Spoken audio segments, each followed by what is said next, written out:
Well, I had long brown hair that was pretty bloody gorgeous, if I'm honest. It looked great. It was long, blonde. I went every 3 weeks to the salon to have it conditioned and colored, highlighted. I was religious with my hair. I had this waist-length mane of crazy, wavy hair.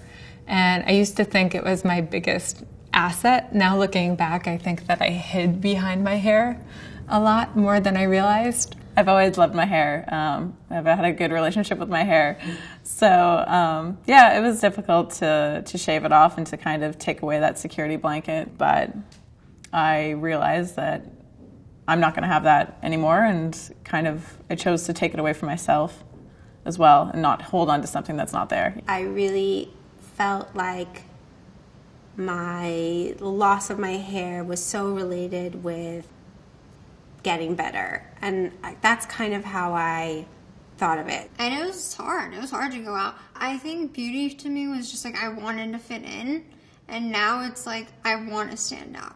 You know? So I wanted people to see me in the raw without the hair.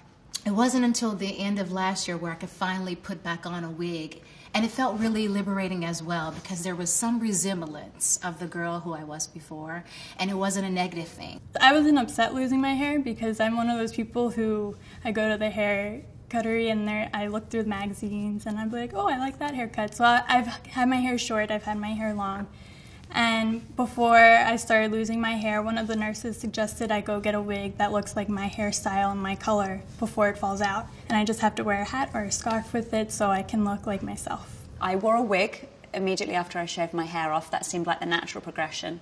I don't wear wigs anymore, but my wig was fantastic for those first 3 months.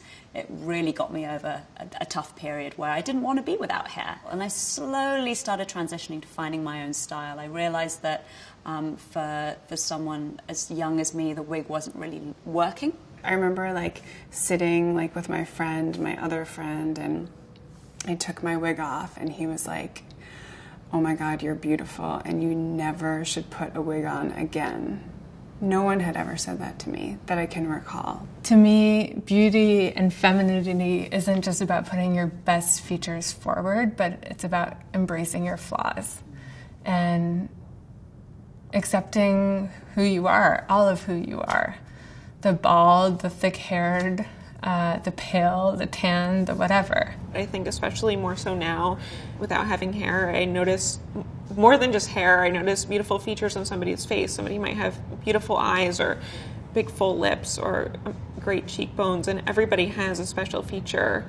And when you don't have hair, you can really figure out what that feature is. It's made me appreciate the fun of makeup and beauty, and also the importance of it, that it's not just fun, it has a real value. Like working with women who have lost their hair for whatever reason and teaching them certain tips and techniques, and standing back and them seeing themselves in the mirror and feeling great again. Even with myself, I have one thing that I love to wear every day, and that's just mascara.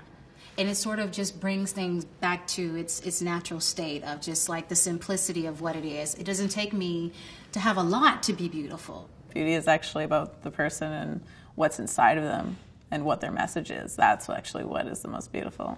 I always remember when I went to the Met Museum in New York and I saw a painting, a Renaissance painting of a woman, and it was a portrait of her face, and I looked close and I thought, she doesn't have any eyelashes. I realised that was clearly, because as beauty trends kind of come and go throughout the decades and the centuries, eyelashes were something that clearly were not prized as something as being incredibly important back then. And this portrait just shows her with no eyelashes at all. And I thought, and she looks great.